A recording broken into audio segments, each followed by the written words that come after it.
¿De qué? La función exocrina del páncreas. ¿Te vas a ir o te vas a ir? No, yo voy para grabar la última.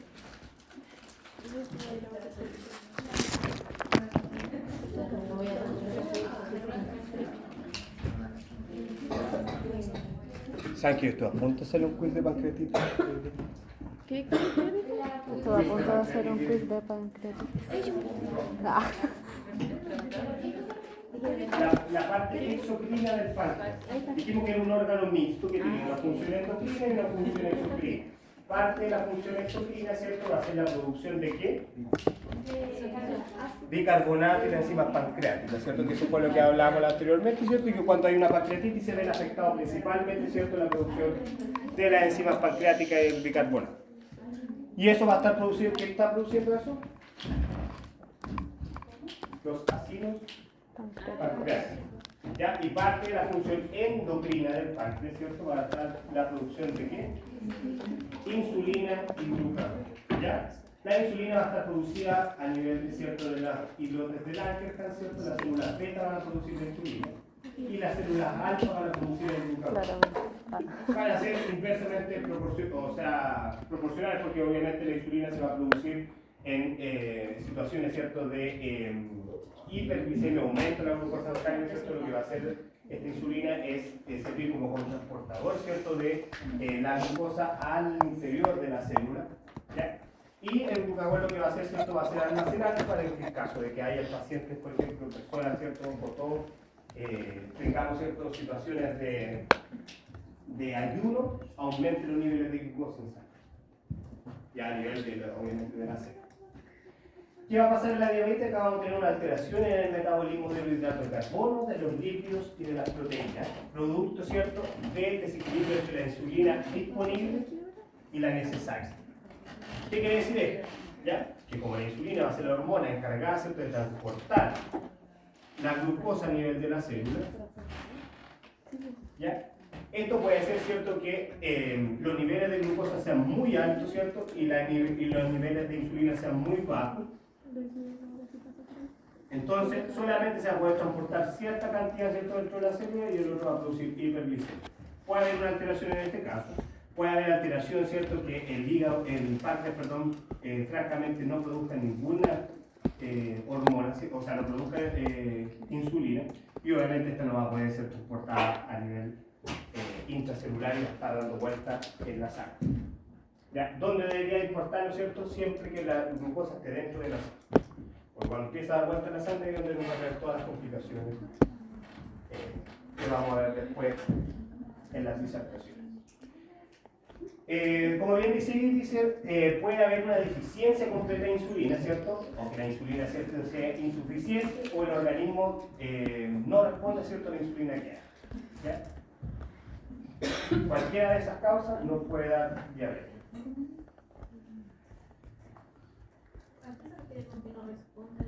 No responde quiere decir que la insulina que hay es de mala calidad o cierto que los transportadores o no permitan, ¿cierto?, que esta insulina pueda ingresar la glucosa dentro de la célula.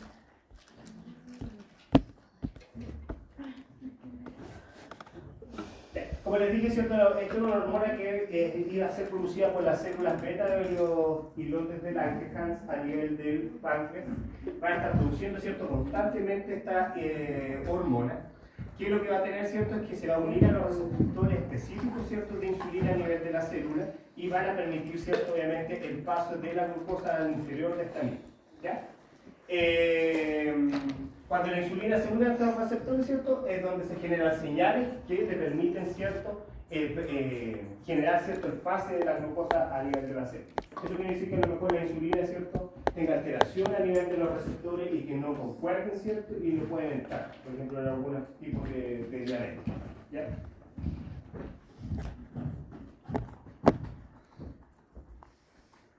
Bueno, la clasificación según la biología vamos a tener dos tipos de clasificación. ¿Ya? Si hablamos de diabetes mellitus, y que vamos a hablar, ¿cierto?, de la diabetes como una enfermedad crónica, que quiere decir que no tiene cura, sino que solamente se trata de controlar. ¿Ya? La diabetes entonces tipo 1 es la diabetes tipo 2, diabetes mellitus tipo 1, diabetes mellitus tipo 2. La diabetes mellitus tipo 1 se va a caracterizar porque hay una destrucción de las células beta. Generalmente es de origen autoinmune, el cuerpo, ¿cierto?, genera anticuerpos contra las células beta de los de Langerhans, empiezan a destruirlas y obviamente estas células van a perder la capacidad de producir la insulina necesaria. Generalmente puede ser de origen genético, ¿ya? Sobre todo en los pacientes diabéticos tipo 1, generalmente se presentan niños, ¿ya? O diabetes juvenil se llama también. Generalmente son niños muy pequeños que debutan, ¿cierto?, con una complicación de diabetes, generalmente debutan con una cetoacidosis diabética, ¿ya? Porque generalmente uno le está tomando glucosa a los pacientes constantemente, o a los niños. Si uno piensa que los adultos, ¿cierto?, son más propensos a tener diabetes. Pero en este caso, ¿cierto?, es de origen autoinmune. Muchas veces igual pueden desencadenarse por algún tipo de infección también, que genere, ¿cierto?, alguna reacción cruzada y genere, ¿cierto?, la destrucción de las células beta. Solamente por eso. A no ser que sean obesos, ¿cierto?, y hagan una diabetes tipo 2, pero es poco probable.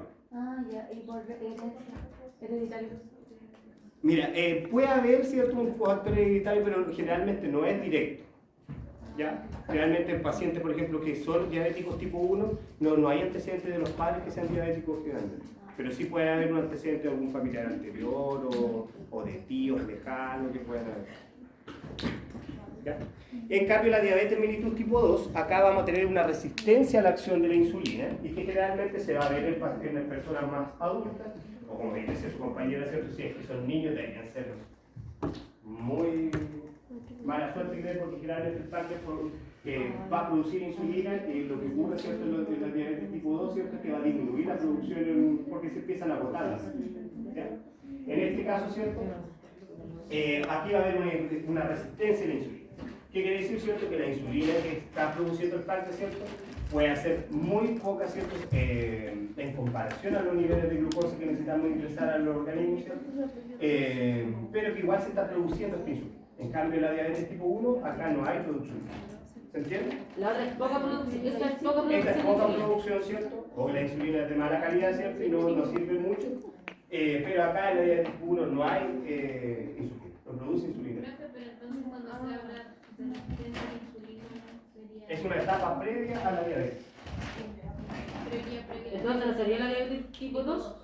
Tipo 2, sí. Generalmente la diabetes tipo 1 nosotros no podemos diagnosticar los estados prediabéticos porque hay una destrucción de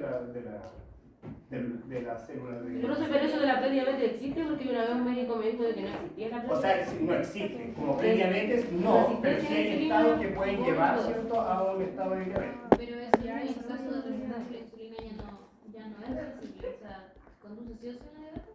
¿Cuál? ¿La tipo 1? La resistencia a la insulina. No, la resistencia a la insulina, la ideal es que uno pare ahí. Claro, uno lo puede diagnosticar a tiempo, que no pase diabetes realmente tarde.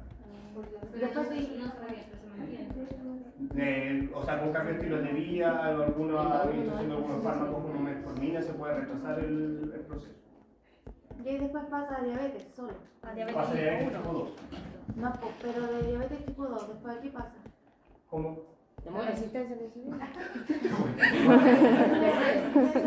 Después de la resistencia a la insulina, Tú pasas la resistencia a la insulina. Generalmente hay una resistencia a la insulina que vamos a ver la etapa, después hay una intolerancia a la glucosa oral y generalmente después llegan a la diabetes tipo 2. Esas son como las etapas que la vamos a ver después. Ya, en cuanto a las causas, ¿cierto? Pueden haber defectos genéticos en las células beta, ¿cierto?, que no van a producir insulina, como en el caso de la diabetes tipo 1. Ya acá hay son defectos genéticos que aquí no va a haber producción de insulina. Pueden haber mutaciones, ¿cierto?, en los receptores de insulina, que estos receptores, ¿cierto?, no pueden ser captados por la célula y que no puedan transportar, ¿cierto?, la glucosa a nivel de la célula. ¿Ya? Enfermedad del páncreas exocrino, como por ejemplo la pancreatitis, que lo vimos anteriormente, ¿cierto?, que generalmente va a haber afectado la función del páncreas exocrino, pero cuando ya es mucho, ¿cierto?, el daño a nivel del páncreas, puede generar el daño a nivel del páncreas endocrino y va a disminuir la producción de insulina también. ¿Ya? Otra enfermedad, otro trastorno como el Cushing que vimos, ¿cierto? Donde hay un exceso ¿cierto? De cortisol a nivel sanguíneo, esto va a ser una hormona hiperglicemiante, van a haber mucho aumento, ¿cierto? De la glucosa a nivel sanguíneo, y esto a la larga, ¿cierto? Va a producir un desgaste de las células beta, ¿cierto? Y va a producir, obviamente, la disminución de la producción de insulina. Otros fármacos, ¿cierto? Como los corticoides, también van a generar, ¿cierto? Pueden llevar a la larga, ¿cierto? A una diabetes. Y infecciones virales también, que también pueden producir alteraciones a nivel del páncreas y generar diabetes, o la diabetes gestacional, que es otro tipo de diabetes, ¿cierto? Que generalmente son aumentos de los niveles de glucosa durante el embarazo, pero que generalmente no producen diabetes propiamente tal, sino que sí es un factor de riesgo para tener diabetes más adelante, ¿ya? Pero generalmente solamente se presenta un aumento en la glicemia, ¿cierto? Durante el embarazo, que generalmente lo controlan rápidamente. Pero no quiere decir que la paciente va a ser diabética después. Si se le hace el control y si devuelve los niveles de glucosa a la normalidad, ahí lo consideramos solamente como diabetes gestacional. Pero si la persona debuta con la diabetes gestacional, no se cuida, puede pasar una diabetes. Pero, profe, ¿qué va a suceder si se trata inmediatamente? ¿La diabetes gestacional? Sí. Genera aumento de peso en los niños. Sí, crecen súper grandes los niños. Y se pierde la glucosa. Y después, La reducción de insulina en comparación a la cantidad de sí. Si generan niños macrosómicos, son niños súper grandes. Sí.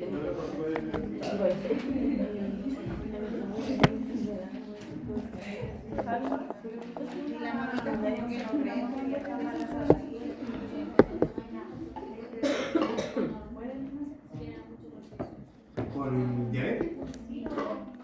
No, generalmente no lo pueden. Lo único que causa cierto es como macrosomía de los niños, un niño muy grande. Pero igual puede generar, sí, igual puede generar una situación que acabo de ver, porque son muchas personas que están expuestas con muchos niveles de glucosa altos, y por mucho tiempo. Por eso hay que tratarla con tiempo. Por eso usted le hace la PTGO a las mujeres embarazadas, para ver si tienen diabetes. ¿qué se le hace? PTGO, ¿qué lo vamos a hacer? Ya, los estados prediabéticos, como decía su compañera, no existe la prediabetes o el preinfarto, cuando a veces dicen, el preinfarto no es un preinfarto, ¿ya?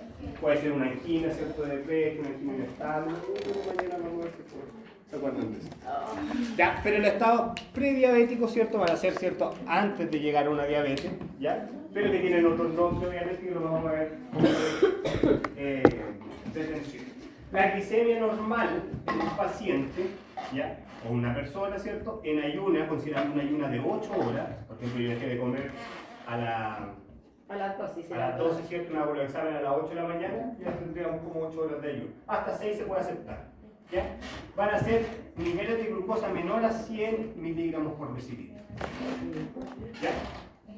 Y postprandial, o sea, quiere decir después de haber comido, hace 2 horas, lo ideal es que esté menor a 140 miligramos por decilitro. Los niveles de glicemia normal van de 70 hasta 110, ¿ya? Miligramos por decilitro. Yo tenía Esos 95. son los niveles normales de glucosa. Lo normal entonces es un paciente que esté en ayuno, que esté menor a 100 y que haya comido dentro de las 2 horas, ¿cierto? Menor a 140. Ahí lo vamos a considerar como normal, ¿ya? ¿Cuándo vamos a considerar una hiperglicemia en ayuna, cierto? Es cuando los niveles, ¿cierto? De glicemia estén entre 120, entre 100 hasta 125, ¿ya? Pero todavía no lo vamos a considerar diabético. Está elevado, pero todavía no lo vamos a considerar diabético.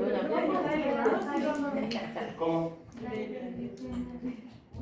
Con el cáncer. General, es que ahí hay que ver, pues, por ejemplo, si son pacientes, por ejemplo, que son usuarios de corticoides exógenos, generalmente es por el exceso, porque están tomando mucho corticoide. Si el paciente, por ejemplo, están aumentados los niveles de glicemia por una obesidad que trata de bajar el estilo de vida, que hagan más ejercicio, ¿cierto? Y pueden controlar su nivel. Generalmente se asocia, ¿cierto? La diabetes a estado a la obesidad central, o la obesidad propiamente. Que lo vamos a ir viendo. Ya, pero acá tenemos una hiperglicemia en ayuna, pero no considerado como diabetes propiamente tal, ¿ya? Y la intolerancia a la glucosa, ¿cierto? Lo vamos a considerar con niveles de glicemia, ¿cierto? De 340 a 200, ¿ya? Y generalmente esto puede ser a cualquier hora del día, ¿cierto? De 340 a 200 miligramos por decilitro, lo vamos a considerar como intolerancia a la glucosa. Profe, ¿cómo va a ser? Ah, no, nada. No, es que me enredé como los valores normales son de 70 a 70 a 110. Pero acá en ayunas. En ayunas tiene que ser menor a 100 para considerarlo normal, ¿cierto? O antes de las 2 horas, ¿cierto? De haber comido la última comida, menor a 140. Si yo comía ahora, por ejemplo, me voy a hacer un examen y le digo, ¿sabe que comía hace una hora? Y me tomo mal, ¿cierto? Esta debería estar menor a 140. ¿Ya? En caso de estar mayor a 140, ¿cierto? Lo podemos considerar como intolerancia a la glucosa. En este caso acá. Por ejemplo, pacientes que tienen entre 140 a 200, ¿cierto? Pueden tener una intolerancia a la glucosa. ¿Ya? Y la hiperglicemia en ayunas siempre es que se encuentra entre 120 a 125.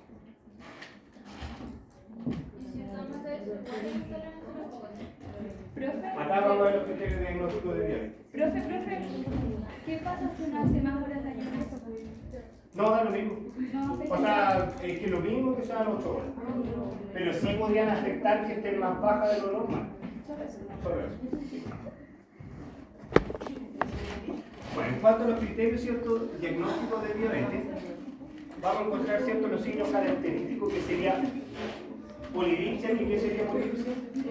A ese excesivo. Sed excesiva, ¿cierto? Poliuria, Ganotolerancia excesiva. harta ganas de orinar, ¿cierto? Y con la polifagia, que sería Alta ganotolerancia. muchas ganas de comer, ¿cierto? Hambre constante. ¿Ya?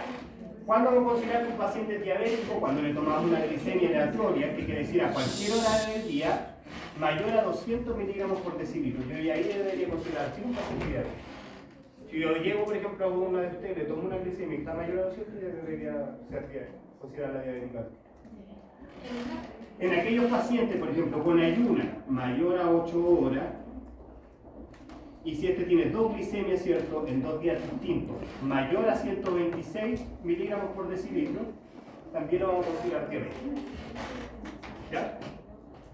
Y, o una glicemia post-carga, ¿ya?, mayor a 200 miligramos por decilitro 2 horas después de 75 gramos de glucosa, se va a considerar diabético también. Esa es la que te da. Esta es la PTGO. Claro, esa es la botellita. Prueba tolerancia a la glucosa oral. La botellita está que toma. Tengo una duda en la glicemia aleatoria. Mayor a 200 es diabético. Ya sería un criterio de diabetes. ¿Qué pasa en la APS? Que generalmente, ¿cierto?, los pacientes cuando le toman una glicemia aleatoria, le dicen, ya, venga mañana a tomarse la PTGO para estar seguro. Pero ya un paciente que si yo le tomo una glicemia está mayor a 200, yo debería considerarlo diabético inmediatamente. Y en el caso de la que la PTGO salga buena, que salga Ahí no sirve. O sea, el GES no lo toma como diabetes. pero como que se dice No, habría que considerarlo como un estado pedido una intolerancia a la glucosa. Por ahora, pero igual lo habría que hacer procedimiento más adelante.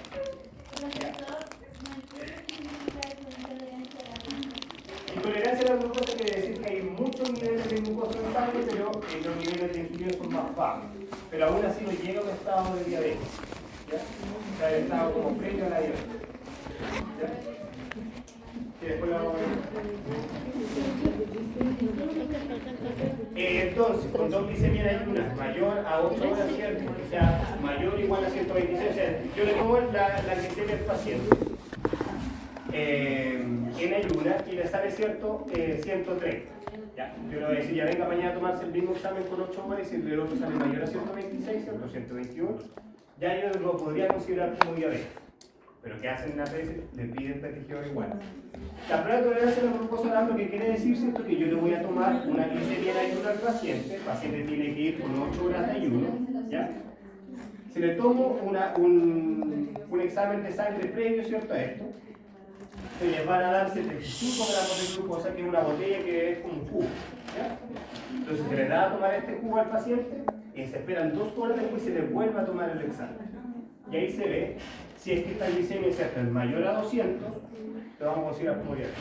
Generalmente, ¿cierto? La PDS lo que hace es pedirle a todo el paciente PTGO para diagnosticarlo y que sea claro.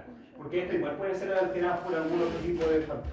¿Ya? Entonces, puede ser, no sé, porque el paciente haya estado estresado, ¿cierto? Se le dio corticoides, o pacientes que hayan estado con algún proceso infeccioso, ¿cierto? Que aumente, ¿cierto? Los niveles de cortisol en sangre y pueden generar hiperglicemia igual, ¿ya? Entonces, por eso, generalmente se pide la PTGO para estar seguro del diagnóstico. ¿Dudas con eso? Ya, esto tiene que saber solución. Profesor, ¿y usted sabe que dijo que igual se le eleva el cortisol? ¿Y ¿Qué? es? Sí. ¿Y es igual se le Por eso piden otra como para no, pero por ejemplo, si sale elevada y la glicemia igual, ¿se considera como diabetes? ¿Qué cosa? Es que no debería elevarse tanto, si eso es lo que voy. No debería elevar tanto como para ser diabetes. Pero sí podría elevar.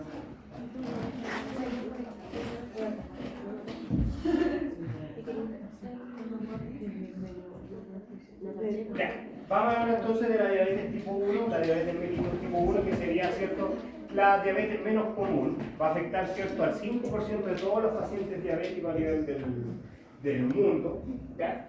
Y que generalmente, ¿cierto?, se va a presentar en niños. Como le digo, generalmente se produce en niños como a los 12 años, empiezan a debutar, ¿cierto?, con esta diabetes. Las causas, ¿cierto?, pueden ser idiopáticas, ¿cierto?, que no hay una causa específica, puede ser, ¿cierto?, o autoinmunes que se generan anticuerpos contra las células beta de los islotes del ángel, ¿ya? Y como aquí le decía a su compañero, sí, también puede haber una predisposición genética, no necesariamente directa, que los padres sean diabéticos, ¿cierto?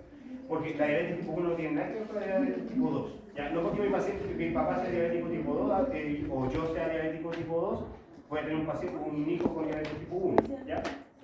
Son totalmente distintos. Pero sí, la diabetes tipo 1 puede generar, ¿cierto?, en pacientes, no directamente, pero sí si hay antecedentes, generar una diabetes en un familiar, ¿ya? Acá lo que hay, ¿cierto?, es una destrucción completa de las células beta, no se va a producir insulina, a diferencia de la diabetes tipo 2, que sí va a haber producción, pero es poca, ¿cierto?, o de mala calidad de insulina que no permita, ¿cierto?, el transporte de esta insulina, esta glucosa al espacio intracelular. Acá no se produce, ¿cierto?, no hay producción. Por lo tanto, ¿cierto?, el cuerpo no va a poder utilizar la glucosa que nosotros adquirimos a través de los alimentos y empieza a dar vuelta a nivel de la sangre, ¿ya? Porque no puede ingresar a la célula, ¿ya? Y esto obviamente va a empezar a degradar el cuerpo otro tipo de nutrientes, porque como no está, ¿cierto?, la célula no lo recibe la glucosa, ¿cierto? Piensa como que no hay glucosa a nivel de la sangre, entonces empieza a degradar nutrientes como las grasas principalmente, y ahí es donde generan los pacientes alguna cetoacidosis, ¿ya? Que lo van a hablar con sus compañeros en la disertación.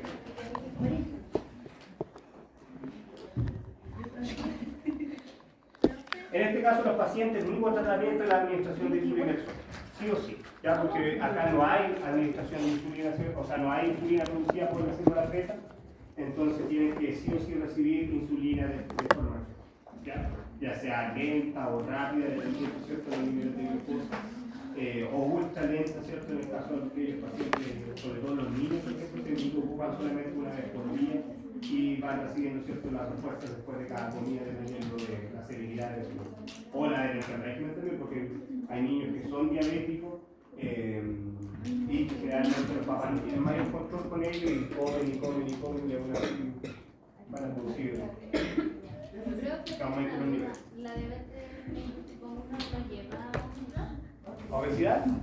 No necesariamente, porque acá no es secundario a la obesidad, ¿ya? Sí puede ser, sí, porque en caso, por ejemplo, que los pacientes, como no hay glucosa a nivel de la célula, pueden producir polifagia, que es porque obviamente el cuerpo piensa que no hay requerimientos o que no hay glucosa, ¿cierto?, a nivel de la sangre, porque no está dentro de la célula, y esto hace que los pacientes traten de ingerir más o que tengan más. Pero no necesariamente. Los diabéticos, de hecho, los diabéticos tipo 1 pasan súper desapercibidos porque generalmente son de contextura normal, no son... Pero eso es por la de la no necesariamente, sino que acá no es el factor, ¿cierto?, la obesidad para tener diabetes, sino que no hay producción de insulina. Entonces no tiene nada que ver la obesidad en este caso con los diabéticos tipo 1.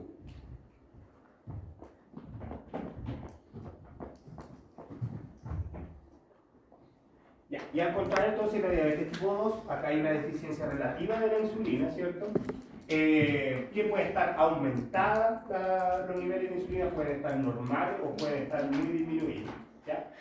Acá lo que va a ocurrir es una resistencia a la insulina, o sea que la insulina que hay, ¿cierto? O es muy poca o es de mala calidad, ¿cierto? Que no permite el transporte de la glucosa a nivel de la célula. ¿Ya? Pero sí va a haber producción de insulina, a diferencia de la diabetes tipo 1. Acá sí las células beta van a producir esta insulina.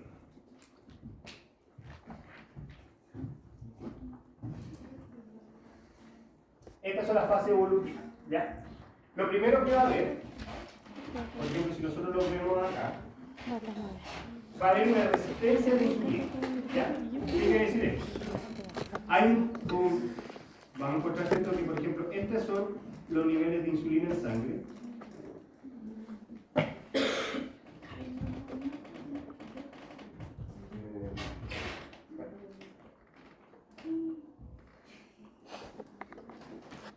Y estos son los niveles de glucosa en sangre. Todas las líneas punteadas, ¿cierto?, van a ser los niveles de insulina. Y estas van a ser los de glucosa.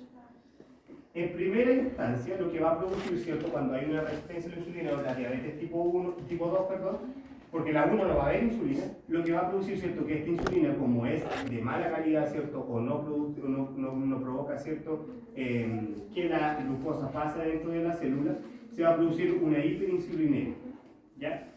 Las células beta de Langerhans lo que van a hacer van a aumentar la producción de esta insulina, pero no es porque no hay insulina, sino que porque la insulina no cumple su función de transportar, ¿cierto?, la glucosa a nivel celular. Entonces, estos niveles de insulina van a estar elevados, pero los niveles de glucosa pueden estar normales, ¿ya? En este caso, lo que ocurre, ¿cierto?, es un estado de resistencia a la insulina. Están altos, ¿cierto?, los niveles de insulina, y la glucosa va a estar normal porque obviamente van a haber altos niveles de insulina y esta se va a poder transportar parte de esta a la célula. ¿Ya? Si nosotros tomamos una glucosa en este estado, que es la resistencia de insulina, ¿cierto?, normalmente vamos a encontrar los niveles de glucosa normales en esta célula. Pero si yo le mido los niveles de insulina en sangre, van a estar elevados. ¿Por qué? Porque está compensando el páncreas, ¿cierto? Esta insulina que es mala, ¿cierto?, va a aumentar la producción de insulina y con eso va a disminuir los niveles de glucosa. Pero quiere decir que esto está bien.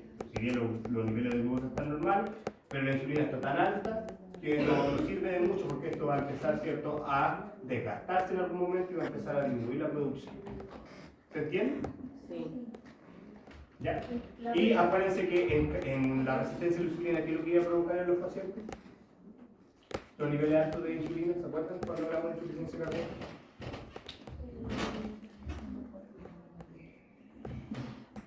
Lo que iba a producir aquí se refiere al profesor. ¿Qué va a producir a nivel Haciendo central los niveles altos de insulina? Van a aumentar, ¿cierto?, a nivel central. El sistema nervioso simpático, ¿cierto?, se va a ver alterado por los niveles altos de insulina. Por eso los pacientes que tienen resistencia a la insulina pueden hacer, ¿cierto?, cualquier tipo de alteración a nivel cardiovascular, porque están muy altos, ¿cierto?, y hiperactiva, ¿cierto?, el sistema nervioso simpático. Esta va a ser entonces la primera fase, ya que sería la resistencia a la insulina. Va a producir la hiperinsulinemia, ¿cierto? Y acá van a estar aumentados los niveles de insulina. Quizás los niveles de glucosa, como les digo, pueden estar normales, pero una vez que se aumenta, ¿cierto?, esta producción, van a ir disminuyendo, ¿cierto?, la producción de insulina a nivel de la célula beta, porque obviamente la célula beta se va a estar sobreexigiendo y se van a empezar a desgastar.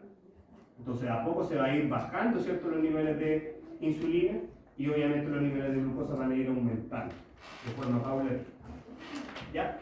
Acá entonces vamos a encontrar lo que se llama, ¿cierto?, una intolerancia a la glucosa.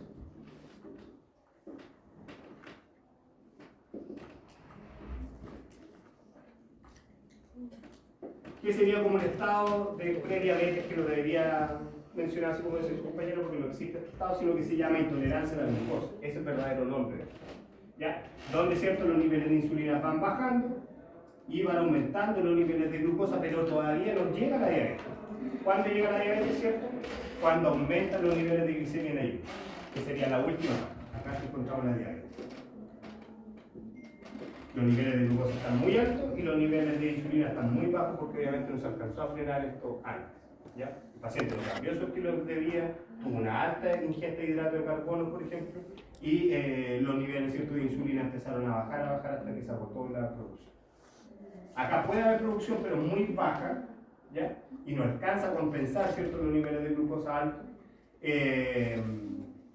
O puede incluso llegar a que el paciente no produzca más insulina. ¿Ya?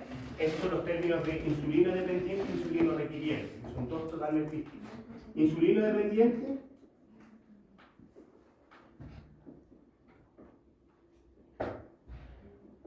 ¿quién me le van a hacer insulino dependiente?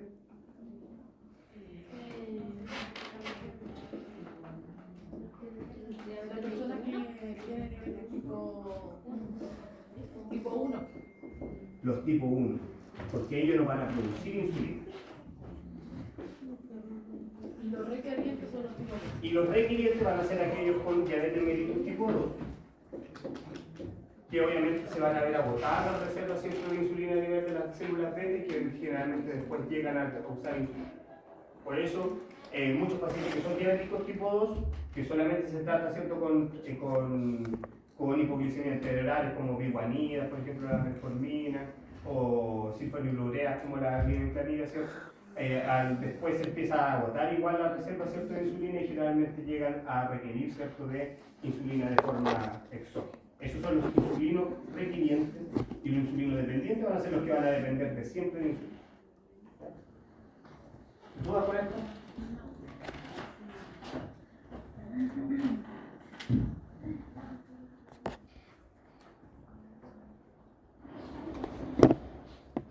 Ya, entonces vamos a hablar de la disfunción de las células beta, que como les dije, tenemos un stock reducido de células beta y que obviamente se van a ir agotando a lo largo de la vida. Muchos pacientes, por ejemplo, adultos mayores que generalmente no eran diabéticos cuando jóvenes y ya después de los 80, 90 años llegan a ser diabéticos porque obviamente las células beta se van perdiendo, ¿ya? Entonces pueden llegar a una diabetes también por el desgaste de estas células, donde vienen tantos años. ¿Ya? Puede haber una apoptosis, ¿cierto?, reducción de la tasa de regeneración de las células beta. Hay desgaste, ¿cierto?, del producto, ¿cierto?, de la resistencia a la insulina de larga data. En aquellos pacientes, por ejemplo, que no se detectó la resistencia a la insulina en fases tempranas, se agotan, como les dije anteriormente, y eso puede llevar, ¿cierto?, a la disfunción total de la célula beta. Por eso es importante que nosotros, ojalá, ¿cierto?, se diagnosticara al paciente acá, en la resistencia a la insulina, ¿cierto?, o máximo la intolerancia a la glucosa. Pero ¿qué pasa? Que no se pesquisa en una APS. Generalmente en la APS lo que uno pide son los niveles, por ejemplo, de glucosa en sangre. Y si el paciente no es diabético, ya, no sirve. ¿Ya? Pero no se fija, por ejemplo, si el paciente está con una intolerancia a la glucosa, no le piden tampoco niveles de insulina para ver si tiene una insulina, tiene aumento de niveles de insulina en sangre, entonces no se pesquisa los estados previos a la diabetes. Por eso los pacientes llegan a ser diabéticos. Como a veces en APS les preocupa más cumplir metas que la promoción, entonces no se ve eso. No así en el sector privado, que por ejemplo ahí sí los médicos internistas piden esto, o en los hospitales también.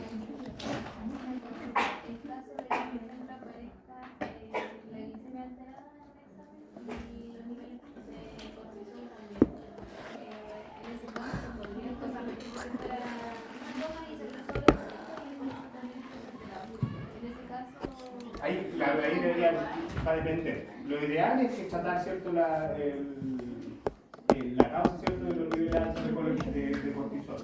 Y después de eso, tratar de ver si es diabetes con otro. Porque uno podría decir que es diabético, sí, que puede ser por otra causa. Ya, la glucotoxicidad, los niveles altos de glucosa van a dañar también las células beta. Entonces, puede ser que el paciente, por ejemplo, ya en una etapa de intolerancia a la glucosa, ¿cierto? Cuando van aumentando los niveles de glucosa, disminuyendo, ¿cierto?, los niveles de insulina, esta misma aumento de glucosa, que no es normal, ¿cierto?, para el organismo, puede ir generando daño a nivel de las células B, ¿ya? Eso se llama glucotoxicidad. La lipotoxicidad quiere decir que esta es producida por ácidos grasos, como les decía, ¿cierto? El cuerpo va detectando, ¿cierto?, que probablemente haya poca glucosa en la sangre, o sea, no en la sangre, sino que en la célula, hay alta en la sangre, pero no puede pasar a través de las células. Esto empieza entonces a degradar ácidos grasos y esto van a generar cetoácidos, y estos cetoácidos van a generar cierta destrucción también de la célula B.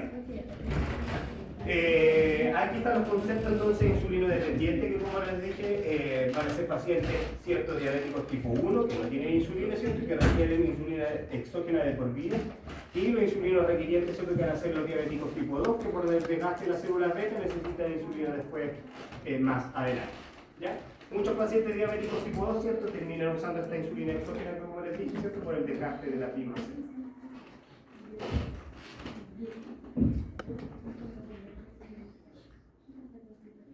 Acá entonces vamos a tener la etapa. Por ejemplo, dentro de los factores, ¿cierto?, puede haber un factor genético, sobre todo en la diabetes tipo 2, ese sí que tiene un factor genético, no tanto la diabetes tipo 1. Ya, pero la diabetes tipo 2, si mi mamá o mi papá son diabéticos, ¿cierto?, hay mayor probabilidad que yo sea diabético también, ¿ya? Y la obesidad y sedentarismo. La obesidad, ¿cierto?, parte de las causas, es responsable del 80% de las causas de pacientes con resistencia a la insulina o diabetes, ¿ya? Y el sedentarismo también. Todo esto nos puede llevar, ¿cierto?, a una resistencia a la insulina. Que hablamos, ¿cierto?, que eran los niveles, que era la parte inicial, ¿cierto?, antes de llegar a una diabetes, donde los niveles de insulina van a estar elevados, ¿cierto?, los niveles de glucosa van a estar bajos, pero después va a ir habiendo un desgaste, ¿cierto?, de forma paulatina.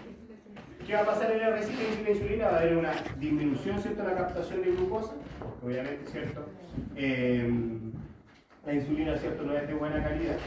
Va a haber aumento en la producción de glucosa, porque obviamente acá se va a interpretar como que el organismo, ¿cierto?, no hay glucosa dentro de la célula, pero lo que pasa es que está toda alrededor, no puede entrar a la célula. Va a haber aumento de la lipólisis, ácidos grasos libres, y el aumento compensador de la secreción de insulina, que obviamente se va a aumentar, ¿cierto?, la producción. Todos estos dos, ¿cierto?, la lipólisis, ¿cierto?, los ácidos grasos y el aumento compensador de la secreción de insulina van a llevar finalmente un agotamiento de las células beta, ¿cierto?, y el déficit de la secreción. Y la hiperglicemia, ¿cierto?, y la glucotoxicidad también van a conllevar a que se agote la célula beta.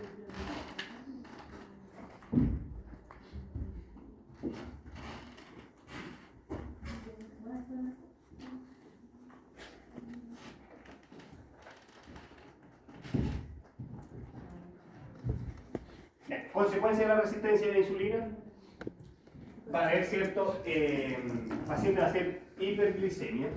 ¿Ya? Al principio, como yo les decía, puede ser cierto que el paciente pueda controlar los niveles de glucosa en sangre, pero a medida que se va, ¿cierto?, disminuyendo la reserva de insulina o la producción a nivel de la célula beta, esto va a hacer, ¿cierto?, que vaya aumentando los niveles de glucosa. Va a haber elevación de triglicéridos por la misma lipólisis, como les decía, ¿cierto?, el cuerpo va a empezar a degradar lípidos y proteínas porque va a pensar que no hay glucosa, ¿cierto? Y esto va a generar, ¿cierto?, elevación de los triglicéridos, generalmente. Va a haber, ¿y cuál es una de las causas, ¿cierto?, que nos puede generar la hipertrigliceridemia en un paciente? Lo más grave. ¿Y qué nos puede generar la hipertrigliceridemia en los pacientes? ¿Qué enfermedad?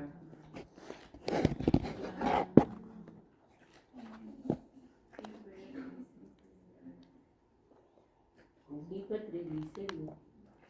¿Qué cosa? Los altos niveles de triglicéridos en sangre. Hipertrigliceridemia.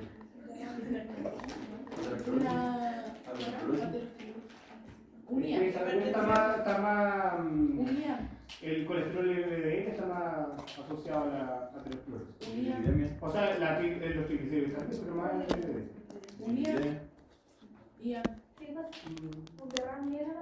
No, lo vimos la semana pasada. Era el caso de una patología. La pancreatitis por hipertrigliceridemia. ¿Se acuerdan que lo vimos? Niveles de triglicéridos sobre el ¿cierto? Pueden generar pancreatitis por hipertrigliceridemia. Esta es la disminución del colesterol o la proteína de alta densidad, que es el colesterol bueno. Y el Es el mal. Sí. ¿Y eso va a salir otra?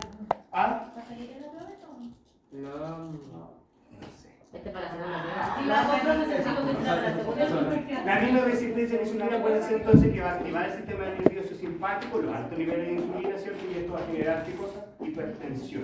Porque los pacientes van a generar hipertensión con niveles altos de insulina. Y la obesidad central obviamente también va a ser... ¿Y qué tiene que ver que, o sea, cuando uno vuelve ¿por qué le da eso diabetes? Porque sí, porque uno tiene mayor cantidad de ingesta de hidrato de carbono. Se genera más energía, obviamente el cuerpo trata de compensar la gran cantidad de glucosa que se está ingiriendo, y eso va a generar que los pacientes, o sea, obviamente en etapas tempranas se va a poder compensar, pero ¿qué pasa a largo plazo? ¿Cierto? Que las células beta empiezan a desgastarse. Acuérdense que hay un stock reducido de células beta y que generalmente si uno no las cuida y las sobreexige, se van a ir desgastando, que las va a llevar a... Y el sedentarismo.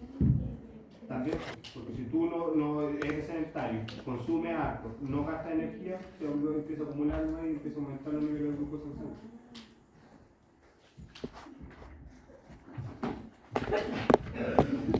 ¿Dudas? La obesidad central es la principal condición, ¿cierto?, que puede conducir a una resistencia a la insulina. Aquí hablamos de obesidad central, vamos a tener diferentes tipos de obesidad, pero la obesidad es cierto que se genera en la guatita, ¿ya? Por eso cuando ustedes pasen por APS, por ejemplo, y hagan controles, lo que uno le pide, ¿cierto?, la circunferencia de la cintura, que en mis tiempos era el hombre como... No, bueno, digamos, 102 parece lo máximo y la mujer 88. Y ahora parece que los bajaron porque como que los compararon con los chicos, así que debería ser menor, pero ya no me acuerdo de eso. ¿Ya? Que por eso se mide, ¿cierto? O se mide la obesidad central de los pacientes como para determinar cierto riesgo cardiovascular. Porque esto está muy asociado, ¿cierto?, a la resistencia a la insulina y que llegue obviamente un paciente a ser diabético. ¿Ya? ¿Por qué? Porque a nivel central, ¿cierto?, se junta mucho lípido y esto puede generar aumento de la lipotoxicidad y con esto obviamente va a generar daño a nivel de las células beta del páncreas. Aparte de esto va a inhibir la acción de la insulina en los tejidos periféricos porque se va a concentrar más bien a nivel abdominal. ¿Ya? Aumento de la producción hepática de glucosa también, y generalmente los pacientes hacen hígado graso, por ejemplo.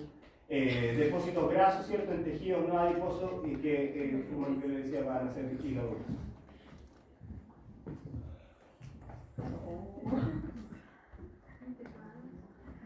Ya, y en cuanto a las manifestaciones clínicas, es de evolución.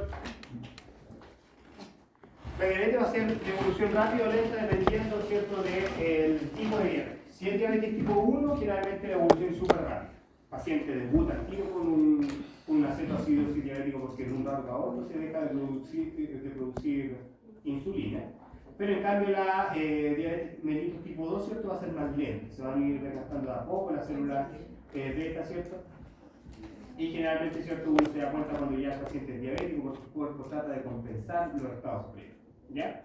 En este caso, ¿cierto?, el paciente va a tener poliuria, como bien decía usted, ¿cierto?, aumento, ¿cierto?, de la producción de orina.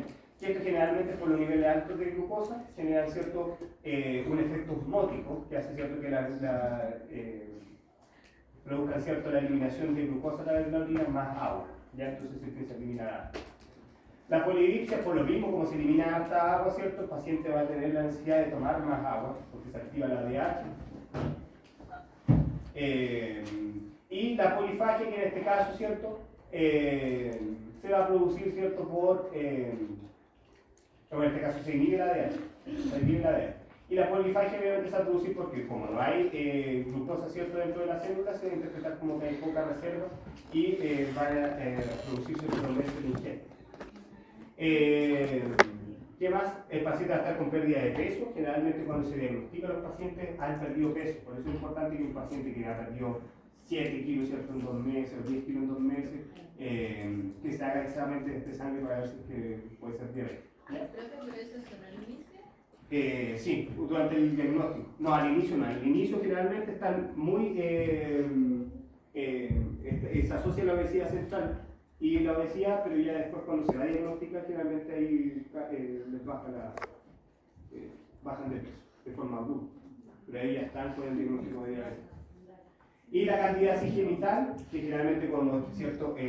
Se elimina harta glucosa a través de la orina, eso puede generar cierto, forma un caldo de cultivo para los hongos a nivel de sobre todo en las mujeres. Entonces pueden generar infecciones urinarias por hongos. En cuanto a los exámenes para el diagnóstico, bueno, hablamos de la glicemia en ayuno, que es solamente una glicemia, ¿cierto? La PTGO, que sería cierto para diagnosticar estados de diabetes y estados ciertos prediabéticos como la intolerancia a la glucosa. ¿Ya? En este caso no podemos ver cierto la resistencia a la insulina porque lo que nos sirve cierto para la resistencia a la insulina es medir los niveles de insulina en sangre. El hemoglucotest también, que eso nos da como un acercamiento, pero no es tanto porque ahí estamos analizando la glicemia capilar, no la de los vasos sanguíneos, sino que es más bien a nivel capilar. Y la hemoglobina glicosilada, que ese es otro examen, que generalmente estos lo solicitan en pacientes ya diagnosticados con diabetes, que es para ir regulando, ¿cierto?, los medicamentos y las terapias. ¿Cuál es el que le hacen tomar a una cuestión? Esa es la PTGO, la prueba de tolerancia a la glucosa.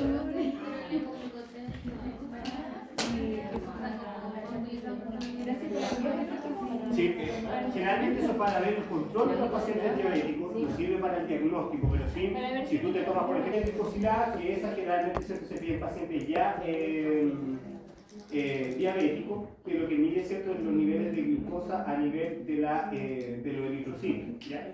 La glucosa ¿cierto? Elevada se adhiere ¿cierto? A la hemoglobina del glóbulo rojo. Y lo que hace ¿cierto? Es transportarla a través del glóbulo rojo y uno la puede medir a través de este examen.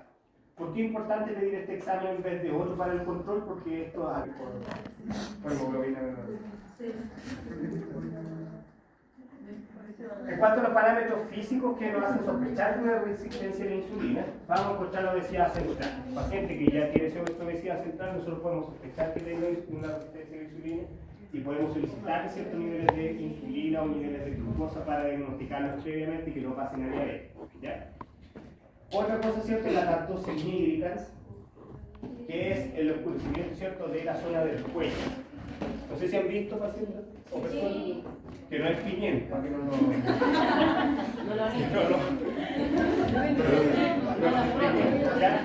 sino que cuando hay resistencia a la insulina y niveles altos de glucosa en sangre se genera cierto algunas a nivel de la piel cierto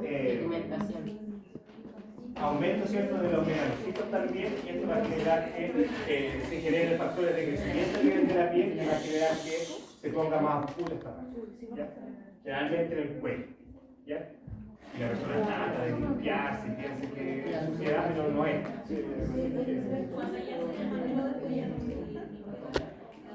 No, porque cuando ya bajan los niveles, esto pasa solamente cuando hay aumento de insulina en sangre. Cuando bajan los niveles de glucosa ya no se genera este factor y entonces vuelve la piel. Por eso es importante, si un paciente, si usted ven a alguien así, dígale que vaya a tomarse algo y tenga resistencia. Báñese primero. ¿Ah?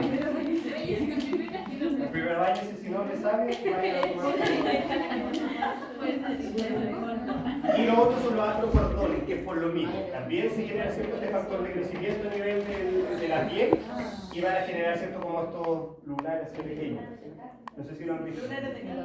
Que eso también cierto es secundario de la resistencia a la insulina, cuando hay niveles altos de insulina. Ya que eso igual deberían, si ustedes ven a una obesidad central, acantosis nigricans, atrocordones y no es diagnosticado diabetes, pueden solicitar esa atención.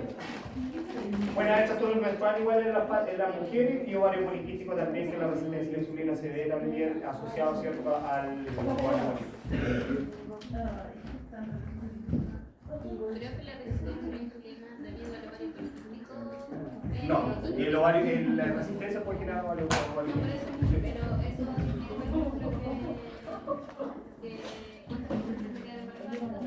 Sí, puede costar.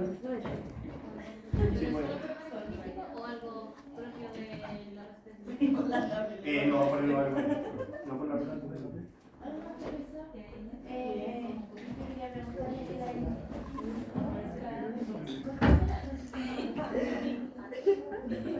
Ya, el manejo obviamente acá va a ser multifactorial el manejo de los pacientes.